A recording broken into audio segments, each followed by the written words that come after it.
আসসালামু আলাইকুম এভরিওয়ান, আপনারা কেমন আছেন? আশা করি ভালো আছেন। আজকে আমরা বানিয়েছি সন্ধ্যার নাস্তা আলু এবং পাউরুটি দিয়ে।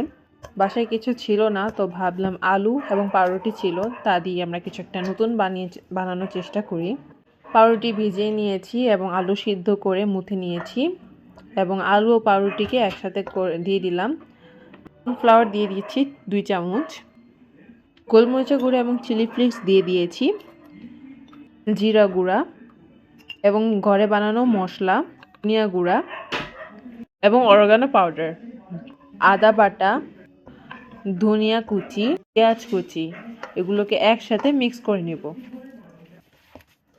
এটি ভালোভাবে মিক্স করতে হবে যাতে সফট হয় আর প্রত্যেকটি মশলা ভালোভাবে মিক্সড হয়। মিক্স করার পর কিছুক্ষণ পর কিছুটা পরিমাণ কর্নফ্লাওয়ার দিয়ে দিব। আবারও অনেক নরম হয়ে গিয়েছিল, শক্ত করার জন্য দিব এবং দিয়ে দিব ময়দা আধা কাপ।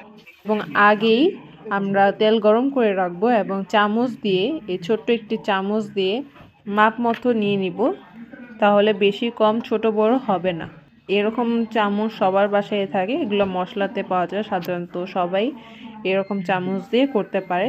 জিনিসটা আরও সহজ এবং মাপ মতো হয়, সব সেম হয়, এটা ছোট বড় মোটা খাটো হয় না। এরকম এক এক করে সবগুলো বল বানিয়ে নিব, ঠিক চিকেন বলের মতোই দেখতে হয়েছে, এবং চুলাতে ভেজে নিব।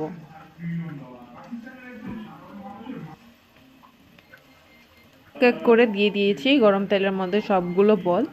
এগুলো যখন বাদামি রঙের হয়ে যাবে তখন উঠিয়ে নিব। খেতে খুব মজা লাগে, সস হলে তো কথাই নেই।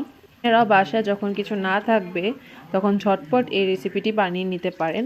খেতেও মজা এবং খুবই সহজভাবে এটি তৈরি করা যায় বাসায়। এতটুক ভিডিও দেখার জন্য আপনাদের সবাইকে ধন্যবাদ। আশা করি ভালো থাকবেন, সুস্থ থাকবেন। আল্লাহ হাফেজ।